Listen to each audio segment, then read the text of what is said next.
We're live. How's it going? Welcome to another Berardi Coke, and this time it's an actual happy, positive, upbeat Berardi Coke. I'm joined by Big Lou from LS11 this week. How you doing, Lou? Hey, Karl. Good, mate. Yeah.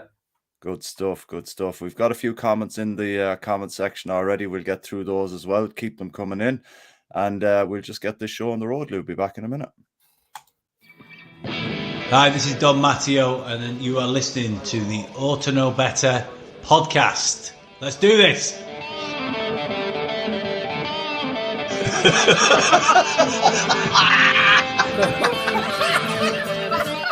You look like fucking Brolin, you're a Leeds eating bastard. Look like some sort of fucking weird floating head. No. The utensil player a bit, innit? I mean, I feel a bit right, dickhead. Nothing spectacular, really.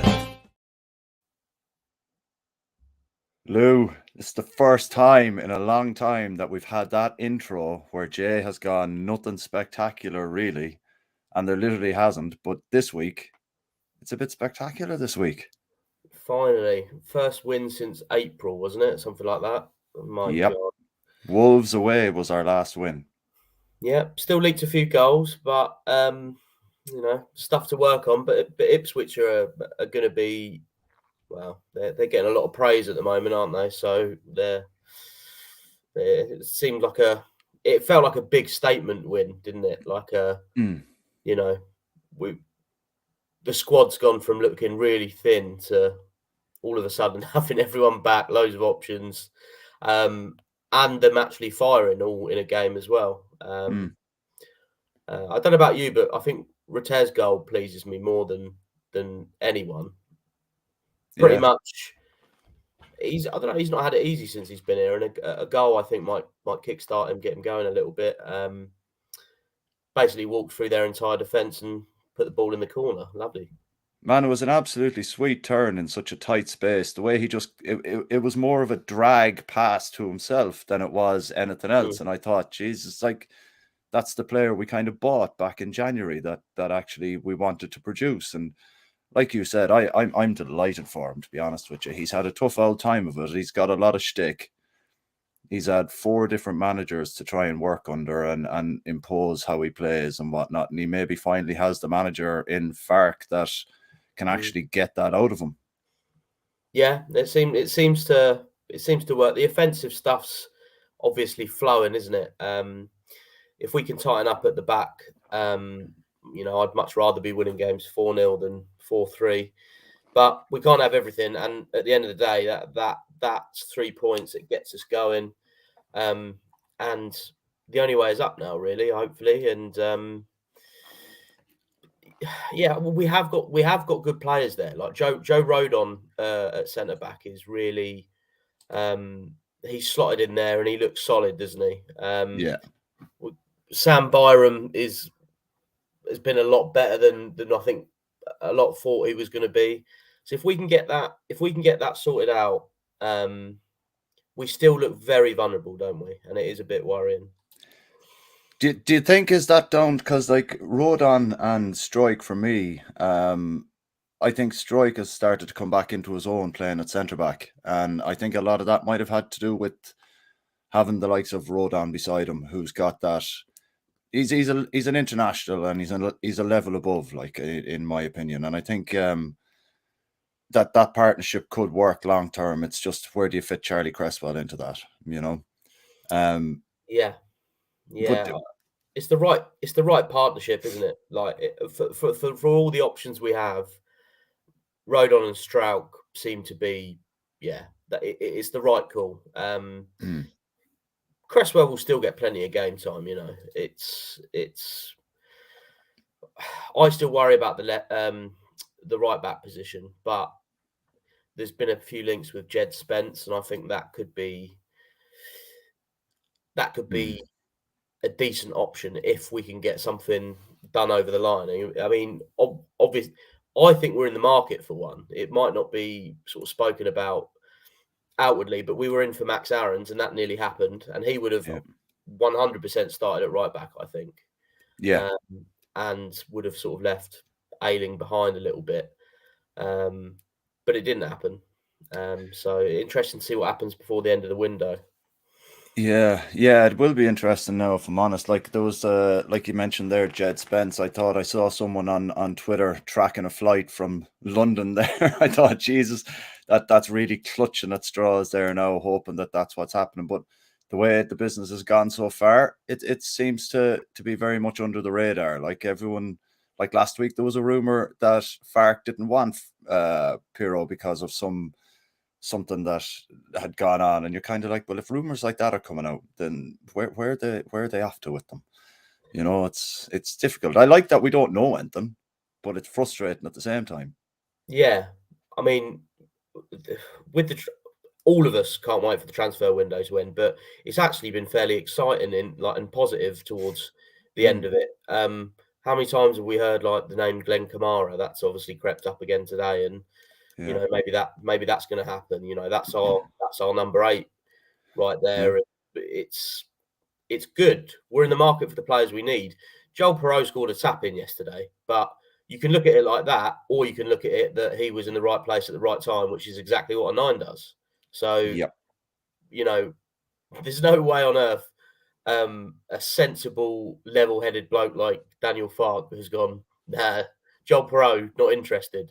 You know, the most clinical goal scorer in the league for 2 seasons. No, not interested in him.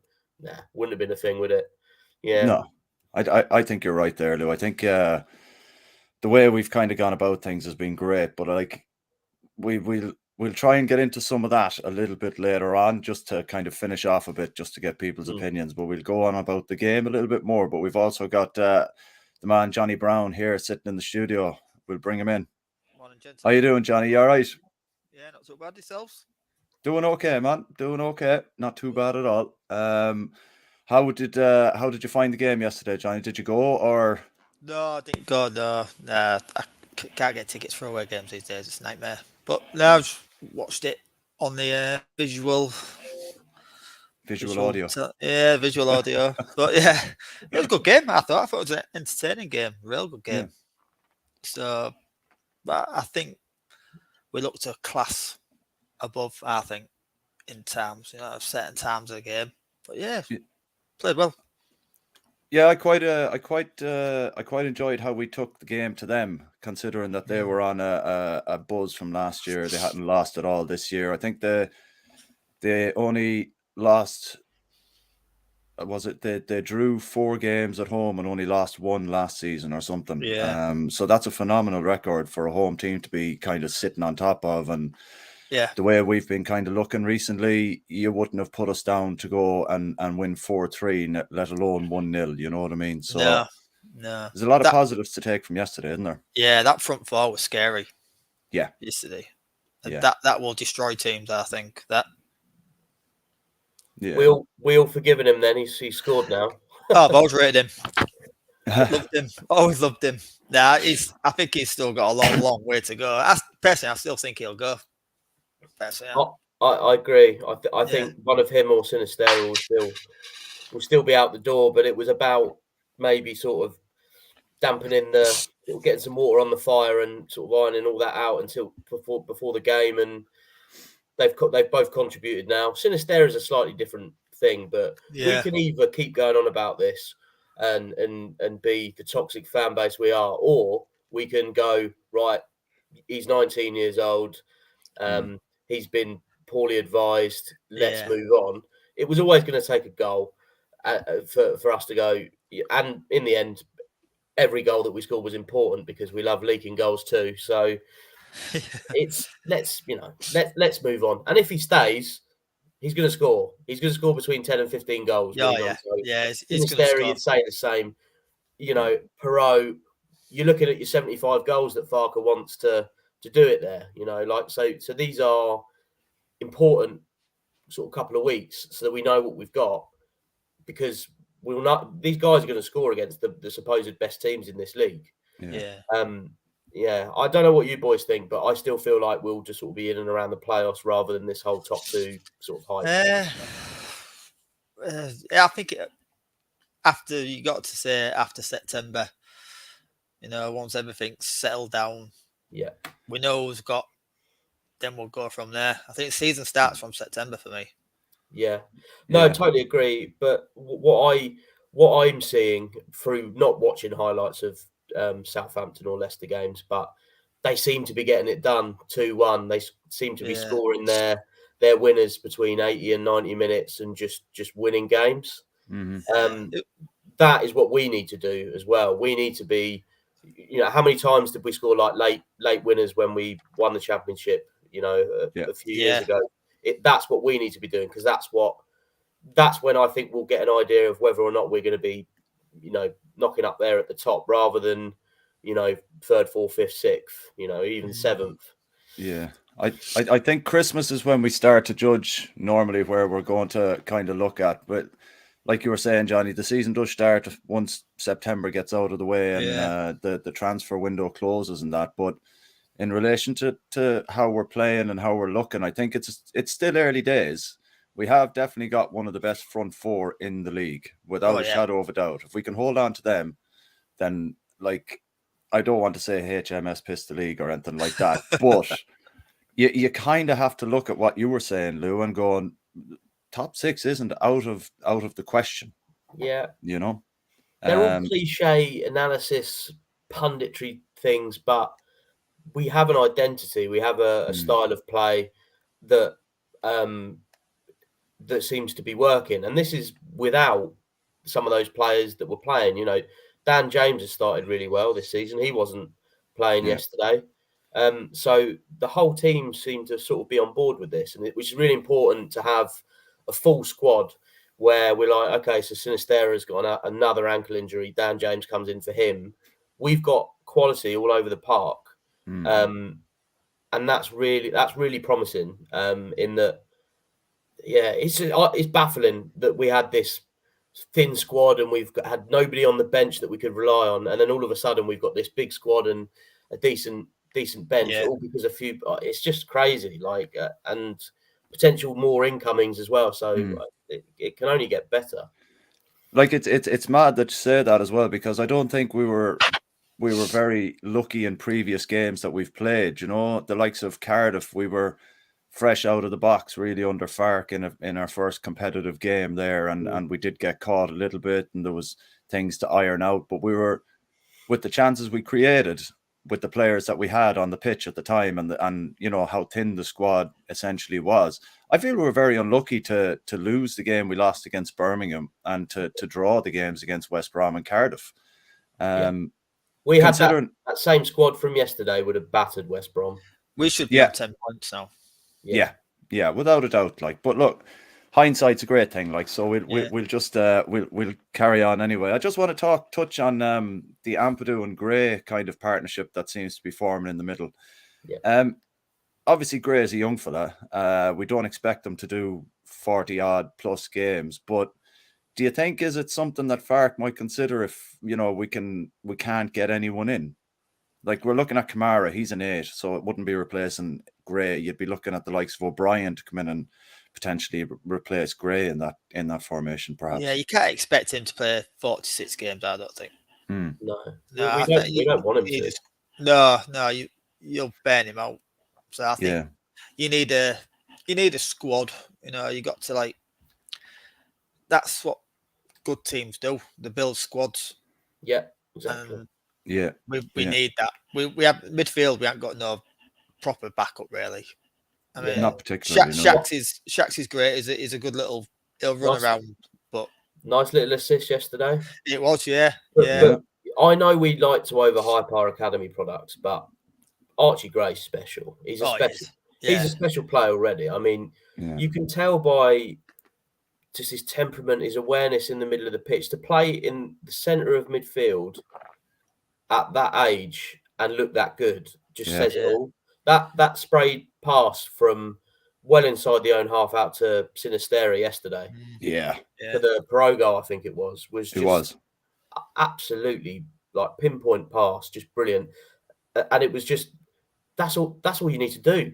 What a simple, if you've got the quality of the front four that we've got, Ampadu, Gray, spreading those balls out either side of the pitch, we're in. We've got a chance there and then. Somerville didn't even feature yesterday. He's going to set the championship alight whenever he plays. So You know, Paveda started well. He's injured. He's not going to get a look at now. You know. No, that's the thing. Like, I'd love to see us manage Gray the way Pep managed Foden. I know it's totally different levels. You know, they were playing Champions League, challenging for the league, this and that. Like, but Pep refused to let him go out on loan, even to Bielsa when Bielsa requested him. And you're kind of thinking, geez, I heard someone online say that maybe we should loan Gray out just to get more first team experience. But I think managing him the way Pep did with Foden in the team and around the squad would be a far better option than sending him out on loan for me. Yeah, he's gonna have the experience with us as well. I think he's gonna learn our system. And not many teams will probably play our system. Yeah. So having a big squad allows us to, you know, really have a go in those sort of cup games as well, which we've not really had the luxury of doing or caring about. You don't want Archie Gray playing in the League Cup. What's the point? You know. No. Yeah. This, you know, even come January when things sort of start, the heat starts to turn up a little bit. You know, Archie Gray shouldn't be playing in the FA Cup games. Keep him wrapped in cotton wool, like 100%. You know, and Tuesday, Saturday. We saw even in the West Brom game, there was, I think it was just midway through the first half, it looked like he sort of tweaked his hamstring a little bit, and we were like, oh, here we go. And that would have been us straight away on Twitter saying, oh, he's playing too much already. He's playing too many minutes. And we don't want to be having that conversation. But Farke is sensible with the young players and the way he manages them. So I don't think that's something we've got to worry about. If he thinks he's not or shouldn't be playing in a game, he's just quite simply not going to play, I don't think. No, I think that's what he did well at Norwich, wasn't it? Yeah. But he was having trouble at Norwich. It's similar to what's happening here. I think he dealt with it really well. And I think his man management is it's on par with Bielsa to me. I can't argue with that, Johnny, at all. I think you're right in saying that it is on par with Bielsa. How he handles himself and how he answers questions. He's not doing it to fluff up the journalists. He's not doing it to kind of get on the good side of anybody. He's basically being upfront and honest about how he sees things and how he wants things to progress. And that's, like, I know we said it about Bielsa, but it is a massive breath of fresh air to the club after the last 2 years of absolute shit show. Like, well, I think that was one of his massive terms of coming in as well, wasn't it? He was, I'm the manager. Yeah, I'll decide.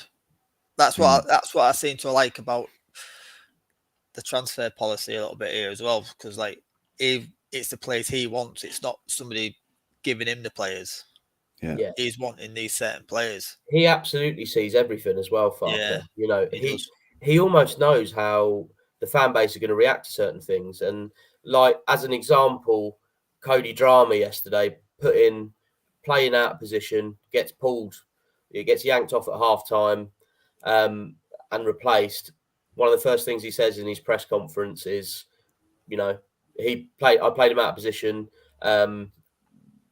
Don't judge him by that, because there's no point. That's why I took him off. That guy is making ruthless decisions that benefit us tactically in a game. And then he's also making sure he gives us the insight as to why it's done, and to make sure the fan base don't do what, you know, we normally do and say, oh, that, you know, Drama's done, he's shit, there's no point in happening. Like, that's what I mean. He's got all bases covered. But what you want from your coach is that ruthlessness. If they pull someone off at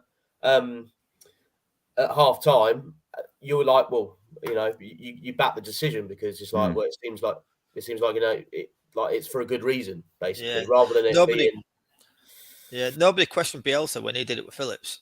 No, and that's the example, isn't it? When he was trying sort of Strauch in Phillips' position a few times, I think it was against Villa when we won 3-0. Actually, he yanked Strauch off at half time. And put Shackleton, I think, in that position, and it worked much better. Like, he sees the game better than any of us. So if that's the call, that's the call. Yeah. Just to touch on that, lads, with Drama and yesterday, like he's a professional footballer, and he went up with Luton last year. Granted, now he was played out of position. Do you think maybe instead of playing him at left back when he came on, that he should have potentially swapped him and Ayling over, because Ayling does have a lot more experience of playing out of position than Drama potentially would. I mean, has Luke Ayling ever played left back for Leeds though? Look, he's played centre back. You know, surely, like he's been a professional footballer now for nearly 20 odd years, perhaps, or 15 years. It's a tough one on Drama, because he's not settled in this team. He's only ever played when we've been mega short. You know, there was that fixture, I think in December against Arsenal at Ellen Road, where we played the kids and got battered under the lights. And it's really difficult to slot yourself into a team when either you're losing a lot of games, and he needs a run. There's obviously a player in there. He's been at 2 championship clubs now and done really well. And for whatever reason, it hasn't worked at Leeds. Maybe it's more technical in that he doesn't fit the systems of the managers at Leeds. I'm not going to buy into that. I don't think. Yeah. Maybe he's not settled. He's a good player, but he's not done it for Leeds yet. He's not shown us and made us think, yeah, he's decent. But we all kept an eye on him at Cardiff and Luton. We all saw what he was doing. I know a Luton fan who was singing his praises. Cardiff, he won Player of the Year and played half a season, was it? Yeah. So it's a weird one. It's a weird one. There's a player in there. There's a player in there. Do you think, is it maybe because he's got all this, I want to leave, then I don't want to leave, then I'm in the squad, and then I'm not in the squad? Do you think psychologically, pardon me, is that playing a big part on how he's performing whenever he gets the chance? Because against Cardiff, he played as well, and I'm not going to lie and you know, kind of candy coated or whatever, but I don't think he played massively well against Cardiff last year in the FA Cup when we played them down at their place. And like, that was probably an easier system to play in under Jesse Marsh than it actually was to play under Farke at the moment. So maybe his football intelligence might not be to the level where he can grasp all the things that are being thrown at him in a system that he might not be suited to. I mean, I'd like to know what the situation is with him anyway, in terms of if there's going to be a new contract, or how much game time he's been promised this season, or if not, or if any. You know, it's that sort of thing can unsettle a player. So it could be as simple as that. It might not be that he doesn't fit a system or anything like that, but he's proved he can do it in the Championship. The league's the same. When you look at these team sheets of like some of these Championship sides that have been in it for donkey's years, they look so bang average. You know, like it's incredible. Like, so he should be tearing it up. He should really be, but currently he's not getting in ahead of Luke Ayling, which says loads. You know, does that baffle you that he's not getting in ahead of Luke, going off how he's performed recently? Yeah. I think Luke, he'll still be there. I think he's the first choice. Yeah, unless if rumours about bringing that Spence in, then it'll change, and that's where I think Cody will go. It might be me reading between the lines, but I thought it was quite weird that Luke Ayling mentioned how Farke wants him to play in a more attacking role. So it's obviously been quite exposed how bad he's been defensively against basically any quick winger that skins Luke Ayling. He was talking about how Farke wants him doing his attacking up the top half of the pitch, almost sort of protecting himself, as if to say, look, my role is more attacking now, so if anything happens back there, it's not on me, you know. Do you think would that be an opportunity to maybe put Drama in behind him at right back then? And if, like, because we've seen Ayling get forward quite a bit this season, and what you're saying there, Lou, is spot on. Like, yeah, he's getting himself in the box. He scored a great header against West Brom. He is obviously better at that. He's always been better at that, which is why he played so well under Bielsa. You know, there's no one was ever saying Luke Ayling, what a great defender under Bielsa. That guy was involved in just about every attack, you know, in some way. So Luke could do really well under Farker on that basis. Yeah, if you put Ale in favour forward, then you're taking out one of the front three out. Yeah, if you're putting Drama behind him, and you're not going to take any of that front three out the top. So what do you do then? Drama doesn't seem to be up to it, and then you leave Ayling in there if you can't get someone else. Yeah, that's what I think. If this Spence does come in, then I think he'll be number one right back. Yeah, and will that pave the way for Drama to hit the road then, do you think? Yeah, I think so, yeah.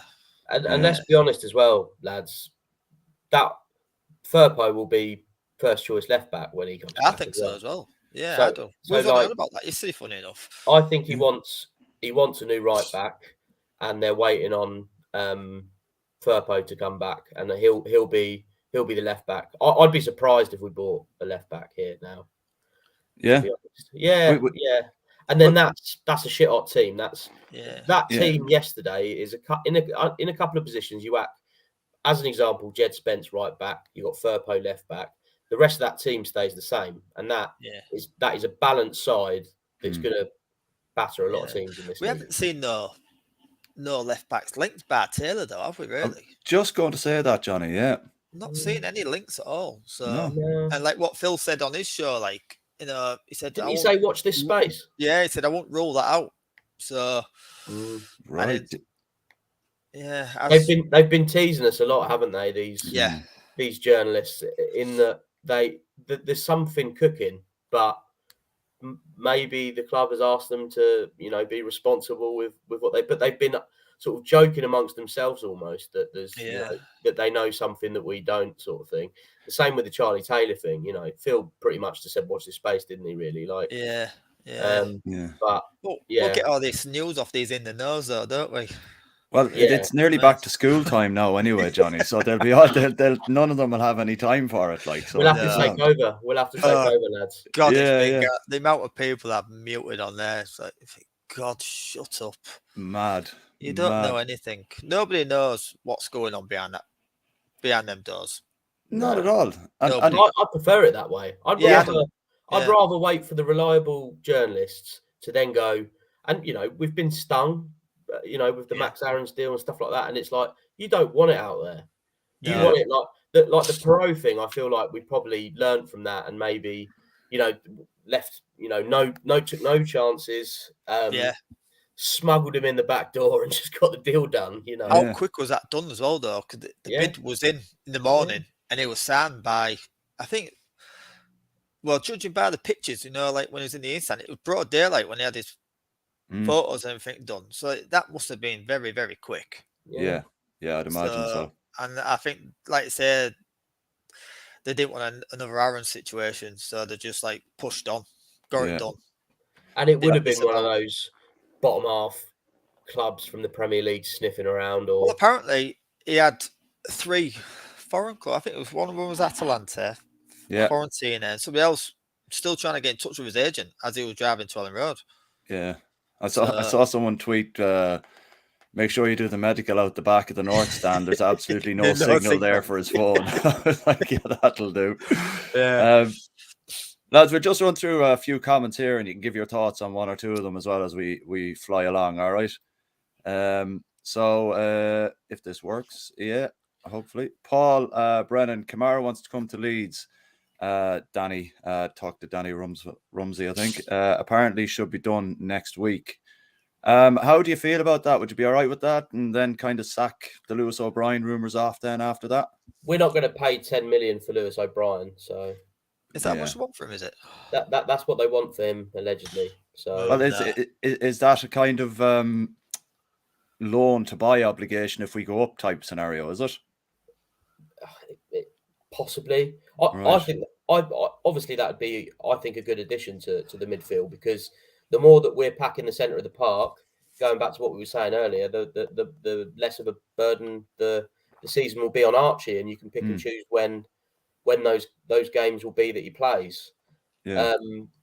But yeah, I mean, don't forget, we'll also have Stuart Dallas as an option. Yeah, Dallas will come back, down the line. So all these players that are sort of in the background, Coops, Dallas, Bamford, they're all going to be options. And like I said, with the bigger squads means maybe potential cup runs because they might be the only games that these guys play. Yeah. Already, you're never putting Bamford ahead of Perot because he's just not as clinical, and that's based on every season we've seen Bamford at Leeds. There's no way Bamford would ever score more goals than Joel Perot, based on facts and stats. Well, that's it. Yeah. And plus, I think it takes a lot of pressure off Bamford as well because he's not going to have to rush back to try and get us the goals and then potentially get injured again. So it means he might contribute goals without the pressure for sure. Yeah, exactly. Smarty here, Lou. Morning, boys. Great win yesterday. Nice to see you pulling us out of the again, Lou. Good man. Appreciate it.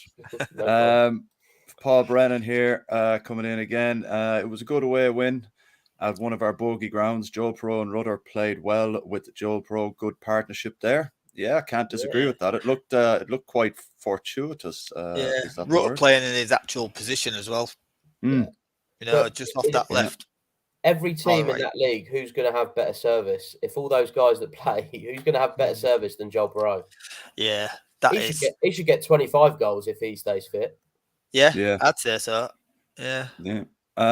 We've got Martin Cook here. Ipswich are appointed to be a bogey team for us.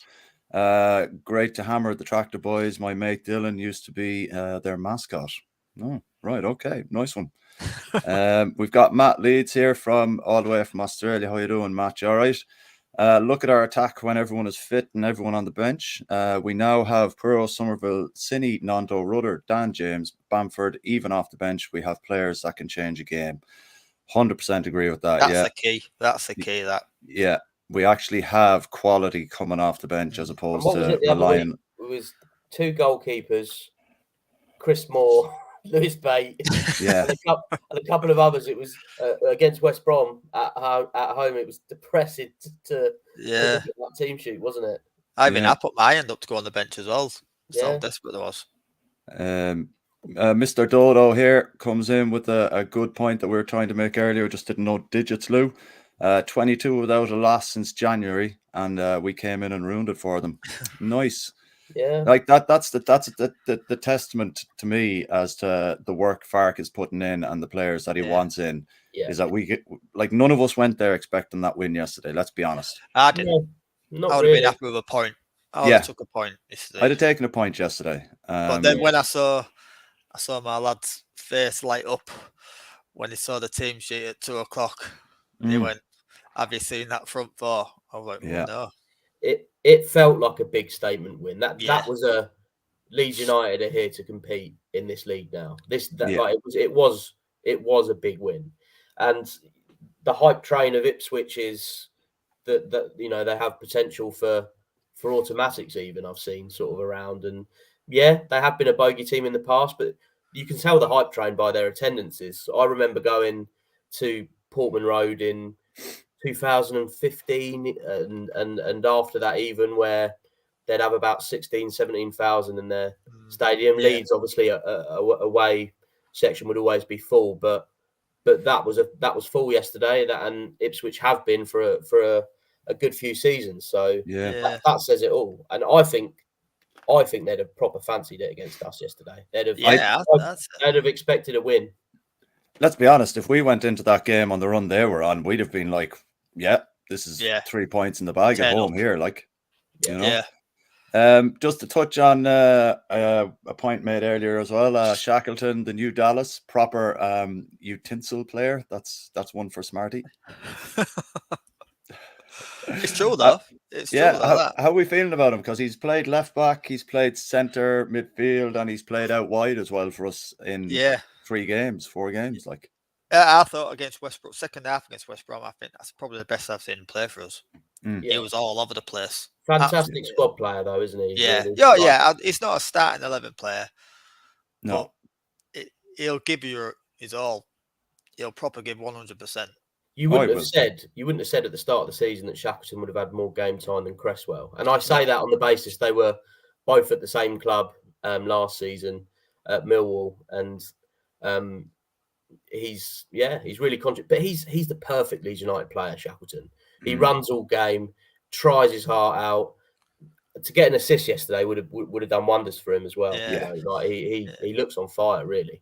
It was a great ball as well, wasn't it? To be fair, Yeah. down the line to Cine. Jesus. I just want to. Was it? Am I right in saying that was Brandon Williams that Cine got around? Skinned. So I had a look at the substitution times. Brandon Williams came on 73 minutes, and Sinistera scored that goal 75 minutes. So Shackleton slotted that ball into Sinistera. He's left him for dead. He's fallen over and he's slotted it into the corner. I was like, that's a nightmare. I remember Brandon Williams for Norwich at Leeds obviously, you know, ex-Scum now. Yeah. But yeah, he's not had a great time against Leeds in recent years. There's a still on Twitter of Sinistera going by him, and that Williams is just like falling backwards. There's a picture on Twitter somewhere, so I found it hilarious. Someone's done a few. A defender who's lost his man there. Yeah. Someone's done a few still shots of it on Twitter and just showing him falling on his arse. Just to touch on Ampadu and Archie Gray from Paul again are forming a good partnership, and Ampadu keeps Archie right, and Archie Gray will also learn off experienced players like Kamara. With his experience, will be good if we get him in. I'd like to see Kamara come in because any kind of experienced pros that Archie plays around and builds a good understanding with, that's only going to benefit him and benefit us in the long run. Yeah, it's a nice price. A nice price for a player who has played at a big club in Rangers, albeit a bit of a farmers league. But you know, he's played European football. He's played international football. Yeah. You know, strong mentality. He's had a lot of. There was a lot of sort of racist abuse he suffered, and he had a really sort of tough time in his career, and he still carried on playing throughout that. And we all know the scrutiny and how heavy a Leeds United shirt can be when it's not going well. So exactly the sort of player we need, guys, really. You've got to have a big character to play for a club like Rangers. Yeah. Exactly. They are a massive club, are they? No words about it. No. So one last one before we get back into the game chat from Smarty. Drama needs to go. He's had many chances to prove himself and hasn't performed ever. I'd rather play 3 at the back. What's your opinions on that, boys? That's a fair point, to be fair. I just don't think Cody's got in him to play, you know, at this club. I don't know.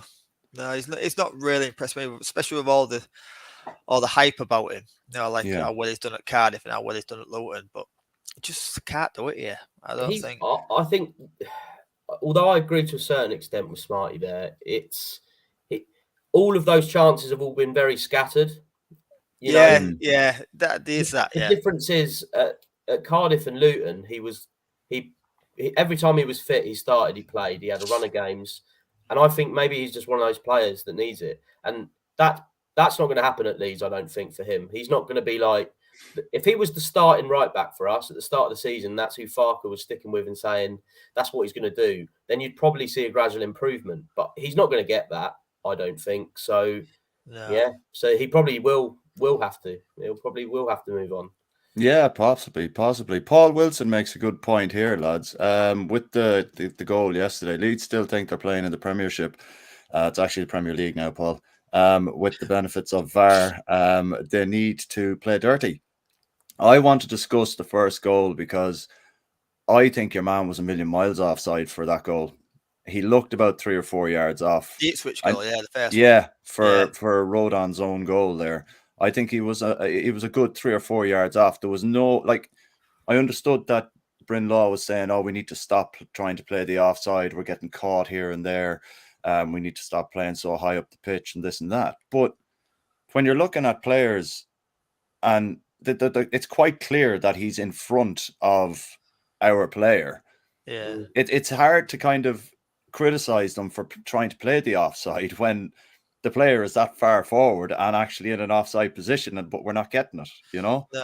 I think we are though. Like what he's saying there, we are still sort of playing, thinking we've got VAR to cover our ass here, but maybe I don't know if football teams play for VAR. You know, you play a certain style, you'll have your defence will be at a certain line. I hate that we're back here in the Championship, honestly, and that we're talking about it. And I honestly want to believe that it swings and roundabouts with decisions. There'll be ones that we get that go our way as well. That handball, obviously, against West Brom was vile. It was completely disgusting. You know, like this offside. If we have this same team, we should always score more goals than the other team anyway. So I'd like to think that these offsides won't really matter. It's not great, you know, like I don't want to start saying corruption towards Leeds, but with that handball, West Brom were awful. You know, they were terrible. They didn't remotely deserve a goal against us. Nobody's been good. Nobody's been good in this league, I don't think. Not really, no. That's what I was saying earlier on as well. Like we were saying, the squad looks bulked up now with people coming back. But when we played those first 2-3 games, it wasn't in any way close to that. And we still should have got something from all them games more than what we did. Like, and also, although I was praising Leicester and Saints in a way of saying that they're getting it done by winning games, they can't go on forever relying on those sort of late goals to win games. Their squads are still being stripped. Our outgoings are all been done quite early. There may be one or two more that go out the door, but Saints are getting stripped, and they don't seem to be bringing in much more. Yeah. So, how long can they go on winning games by a single goal? You know, scoring late on. That 4-3 obviously looks like a thriller on paper, but you know it was 4-2 going into the last kicks of the game. You know, it's So, you know, Saints and Leicester might not be up there in 10 games. You know, like they could. Not so much Leicester. They do still really have some quality, but Saints are properly getting gutted, aren't they? Yeah. Like I know about that Velo until this morning. I mean, that's losing him. That's a big loss because he's a quality player. Have they lost Shea Adams yet? No, not yet. I don't think so. Everton were coming in for him or something like that, but sure, you don't know what they're in for everyone, aren't they?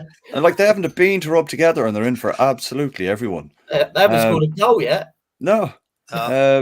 Just to touch on the Max Aarons thing that was mentioned earlier on, he's gone to Southampton, isn't he?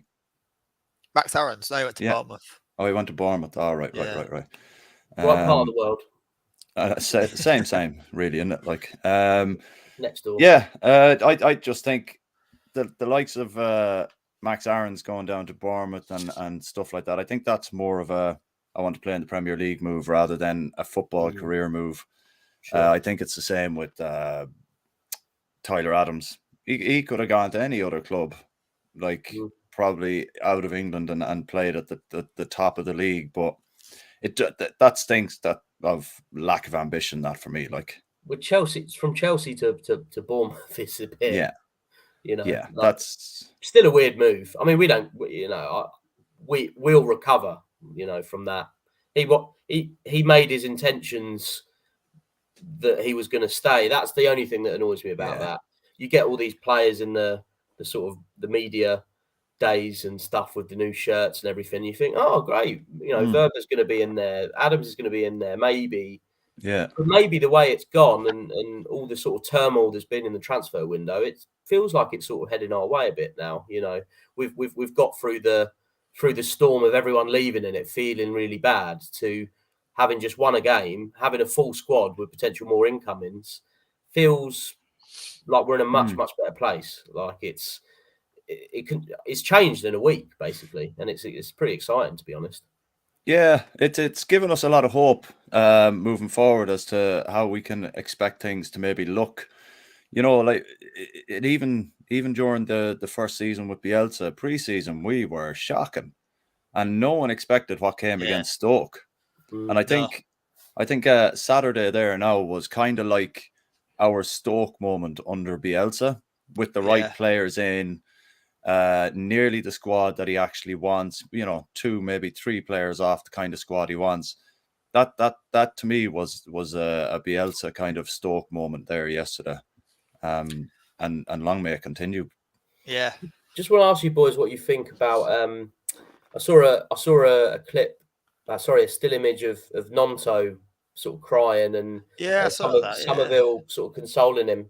It feels like, and we've seen a lot of it without obviously being actually in the know, that Somerville's had a bit of a role in sort of maybe calming him down a little bit, and sort of quite nice. I mean, I don't know what that means. If that means he was relieved to get the game out of the way. I think going out onto a pitch, it would have been harder for Nonto, I think, if it was at home yesterday.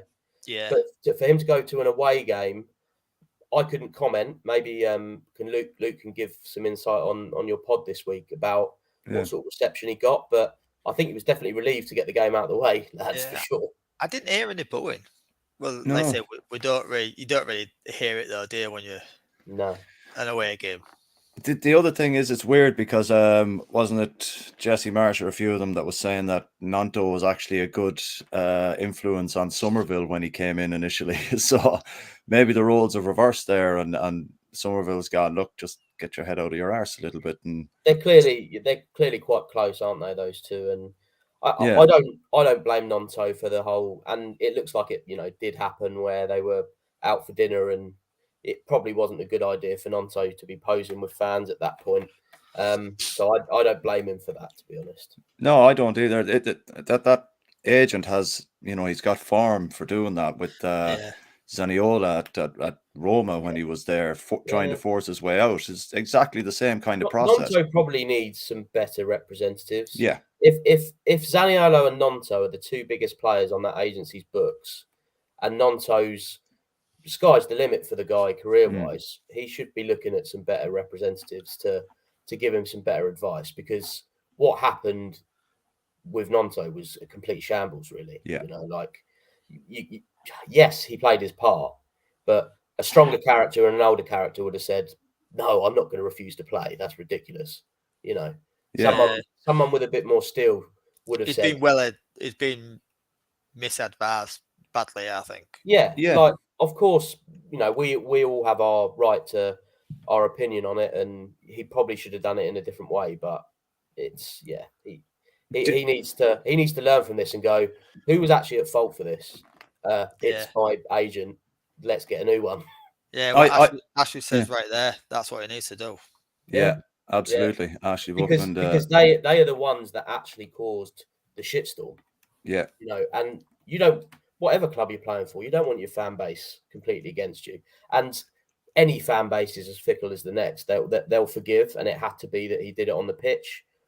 I'm not even particularly bothered about a statement or an apology. I think we're happy to sort of draw a line under it and move on. It would obviously be quite funny a little bit in some ways if he did leave now, but it feels like at least until January it probably isn't going to go that way. Yeah. How do you think he performed yesterday? I know he got the goal or whatever. Do you think his overall performance was worthy of starting in the next league game against Sheffield Wednesday? He worked hard. I think you can't knock his commitment. You've got to say it's great management getting him straight back. Yeah. I think he might, to get back on side, I think he might have to do a bit of a public apology. I'm not bothered about that. Would you boys still? Do you still want that? Yeah. I'm kind of on the fence on that. I think, granted, what he did was totally out of order, but you got to look at, like we were saying, his agent had a lot of influence there. I'd love to see him hang his agent out to dry in a stadium. I think what he should do is, if he does release a statement, he should just say, I've sacked my agent. I was badly advised, this and that. Yeah. And apologies is all I can say. And even if it was just something short, sweet like that, so we're all sitting there going, it's a good option for him. It was his fault. fault. Finger at this point, isn't it? Point the finger at who's actually at fault for it, and say, I've made steps in getting some new representatives. Yeah. I think he needs to look at something like that, because if that's the advice he's getting, then he's going to have troubles throughout his whole career. If he's getting that kind of whispering in his ear. You don't want to be a player with a reputation like that, because nobody will touch you. No. That's the thing. It's ruined Zaniolo. He only ended up then going to Fenerbahce or somewhere like that. and now he's on loan in England somewhere. Is it Villa he's gone Villa? to? Yeah, I think it's Villa, yeah. So it's not been a very successful kind of move around the place for him. No. His agent hasn't done him any favors either. Like, so maybe Nanto just sack him off and be done with it. Like, he's off obviously after a payday, isn't he? Yeah, absolutely. Like, so, but brilliantly, and hopefully he's not going to get one. No. Yeah, well, you'd hope so. Like, Andy makes a good point as well. It's like you just said there, Johnny. It's just his agent using him as a cash cow. And if your agent is doing that to you, it's time to drop him like a hot coal. If I'm being honest. Yeah, you'll get rid. You get rid quickly. Yeah. Just before we're nearly an hour on, lads. And just an overall kind of view on how you think it went yesterday, Lou, and what you see moving forward. Now we've got another game Tuesday against Salford in the League Cup. So moving forward, Lou, how do you think everything's going to start looking in relation to cup games and league games and what he does with the team and the squad? I think the only way is up. I mean, I don't want to lose to Salford. They're sort of scummy in many ways, aren't they? But it's a good opportunity for him to to put an arm around Cody Drama as an option on Tuesday and just go, go and show me what you can do in your actual position.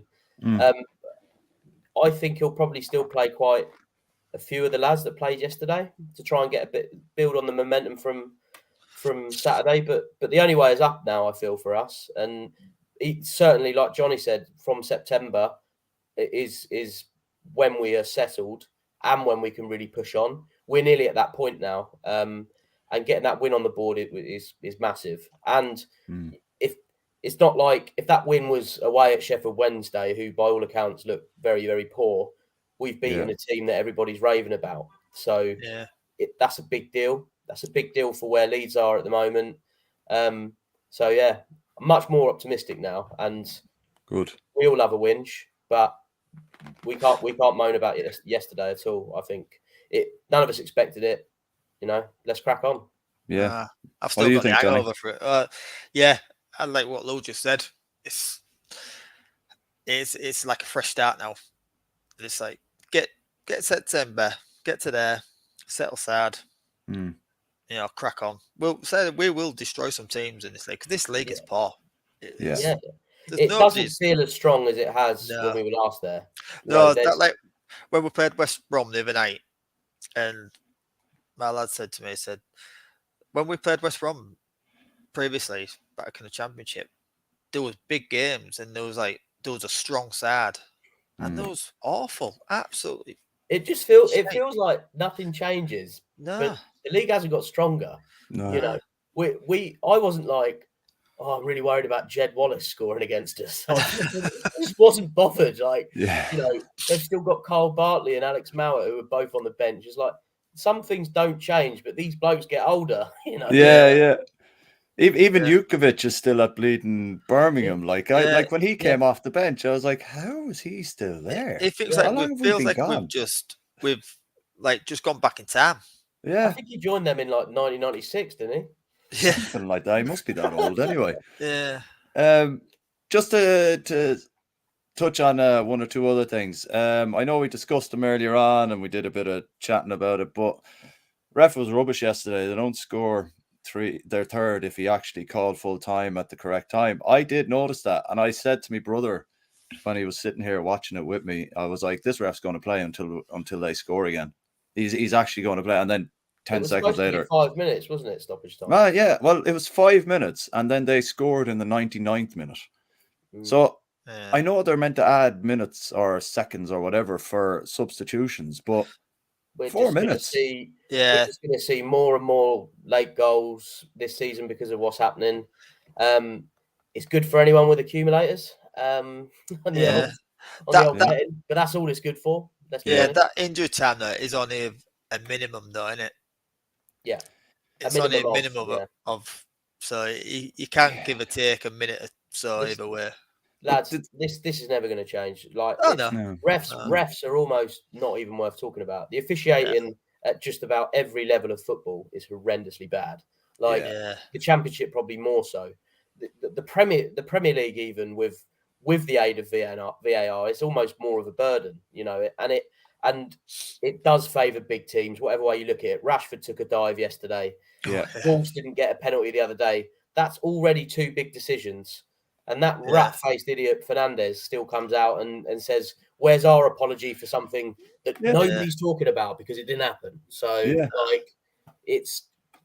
we could bang on about it all day, but the refs are just awful. And the Championship is never going to get any better. No aid of VAR. It will be shit decision after shit decision for just about every team in the league, to be honest. Yeah. It is nice you can celebrate a goal now, though, and not having to look straight at the screen. Love that. You know what I mean? Love that. I do like that part of it. Even better for away days, that as well. Yeah. You directly look at the linesman, don't you? If he's not flagging and that referee's running back towards the centre circle, that's in. And the lads that went yesterday looked like they had a right time as well. I've seen lots of. There was a lot of Leeds fans in the home end yesterday. Yeah. There was a lot of pictures going up where they were like, 2,000 Leeds fans, Portman Road. And then someone from the home end goes 2001. Well, actually, in 2015, when I went, I actually got a ticket in the home end. And there was like a big family of Leeds fans sat in front of us that whipped their scarves out and started giving it some. And we got moved. We'd probably got chucked out the stadium then, but all of us got moved up into the away section, which was great because we didn't have away tickets. But I'm not sure that would happen anymore. I think it was 2000 when I went there. We was playing on a Sunday, I seem to remember. Yeah. I think we 1-1. I think Robbie Keane scored. I seem to remember. We was wearing the yellow kit, the Strombo kit. Because I can't remember last night, never man. Yeah. 2000, whatever it was. I'm sure it was that was probably the last time they were probably, quite big club. Yeah. I always used to think they were our bogey team, them and Norwich. Until we relegated Norwich in 94, 95, I always hated going to Carrow Road. Always hated going to Portman Road. I've never been there. It was, well, I'd never been, but I mean, the away team or whatever. But I'm glad to see we they'll got that win. Yes, they'll be a tough opponent this season. They look. They've started well, aren't they? They've signed Forshaw as well. Yeah. If he was an actual goal scorer, I'd be worried about him scoring against us. But I'll just go with the whole Jed Wallace thing. I'm not worried. Yeah, but at the same time, he does know how to calm down in midfield and take control of the ball. There's no question he's going to pull the strings in that game. Yeah, no question. Yeah. It's going to be an interesting one. I hope he gets a good reception. He will do. Yeah, he will. He'll get a real good reception, I think. Yeah, good bloke, Adam Forshaw. It's not his fault. He's got exactly. Every game. Exactly. Look, lads, thanks. We'll call it quits there unless anyone else has anything they want to say. You both after the Sheffield Wednesday game on Saturday? I'm not. No, I'm having to miss it because I'm away with the family, aren't I? You sound thrilled about that, Johnny. Yeah. You off anywhere nice? Oh, we're only going to on the coast up to Patrington. You know what I mean? But I just it's a big family thing. Yeah. At the minute, and it's one of the family's birthday.